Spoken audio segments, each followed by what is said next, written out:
Kalena dhammat sawanang etamang kalamutamang.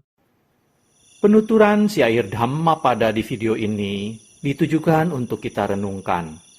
Penuturan bahasa Palinya bukan sebagai sarana pembelajaran pengucapan bahasa Pali yang benar.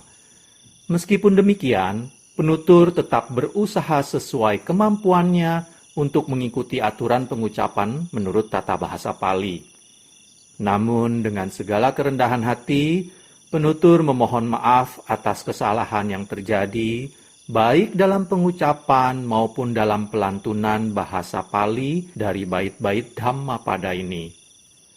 Untuk syair Palinya, penutur memilih membacakan dari hard copy kitab Pustaka Dhammapada Pali Indonesia yang diterbitkan oleh Sangga Theravada Indonesia. Untuk terjemahan bahasa Indonesia dan kisah latar belakangnya, penutur memilih membacakannya dari sumber web samaggipala.or.id di bagian Dhammapada. Semoga syair Pali Dhammapada beserta arti dan kisah latar belakangnya ini dapat kita renungkan sehingga membawa manfaat kebijaksanaan bagi kita semua. Semoga semua makhluk berbahagia. Sadhu, sadhu, sadhu. Terima kasih. Namo tassa bhagavato arahato samma sambuddhassa. Namo tassa bhagavato arahato samma sambuddhassa. Namo tassa bhagavato arahato samma sambuddhassa. Pembacaan bait-bait Dhammapada beserta arti dan kisah latar belakang dibabarkannya bait tersebut oleh Buddha Gautama. Pandita Waga, kelompok bait-bait tentang orang bijaksana. Bait 84. Na atta hetu na parasa hetu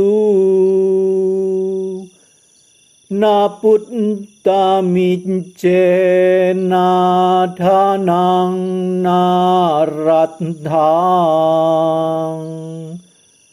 na icce adhammena samidhimattano sasilawa panyawa dhammikosia.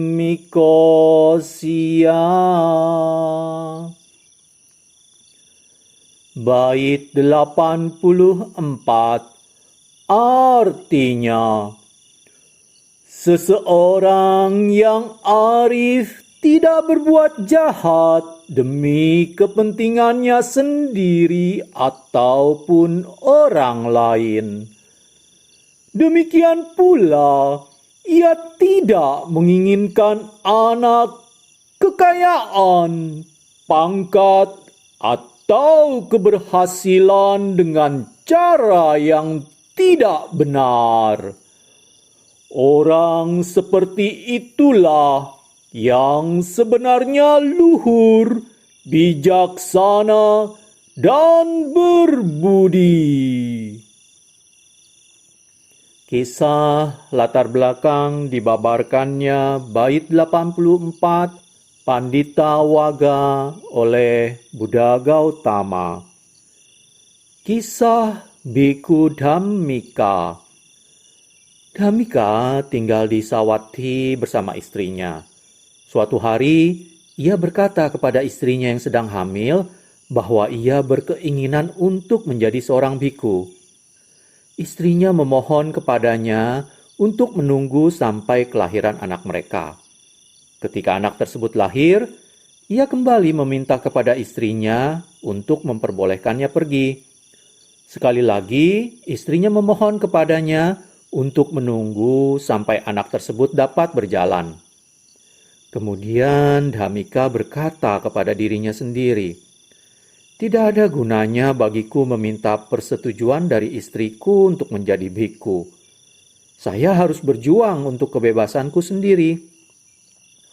Setelah membuat keputusan teguh, ia meninggalkan rumahnya untuk menjadi seorang bhikkhu.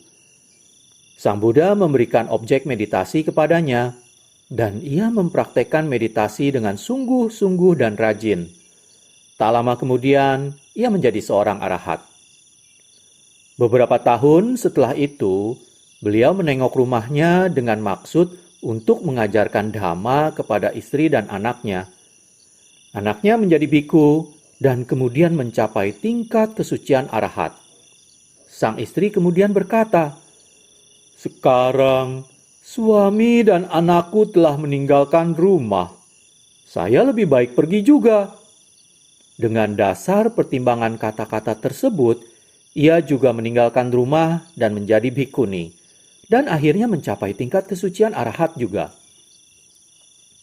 Dalam pertemuan para bhikkhu, Sang Buddha mengatakan bagaimana Dhammika menjadi seorang bhikkhu dan mencapai tingkat kesucian arahat.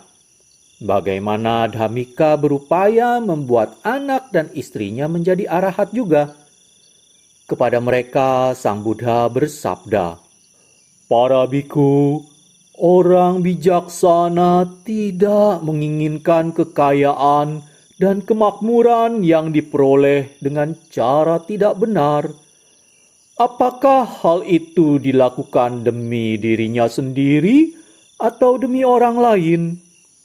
Ia hanya bekerja untuk tujuan membebaskan dirinya dari roda tumimbal lahir, sangsara, dengan cara memahami Dhamma dan hidup sesuai dengan Dhamma." Kemudian Sang Buddha membabarkan bait 84 berikut ini. "Seseorang yang arif tidak berbuat jahat demi kepentingannya sendiri ataupun orang lain. Demikian pula, ia tidak menginginkan anak, kekayaan, pangkat atau keberhasilan dengan cara yang tidak benar. Orang seperti itulah yang sebenarnya luhur, bijaksana, dan berbudi." Kalena dhammat savanang etammang kalamuttamaṃ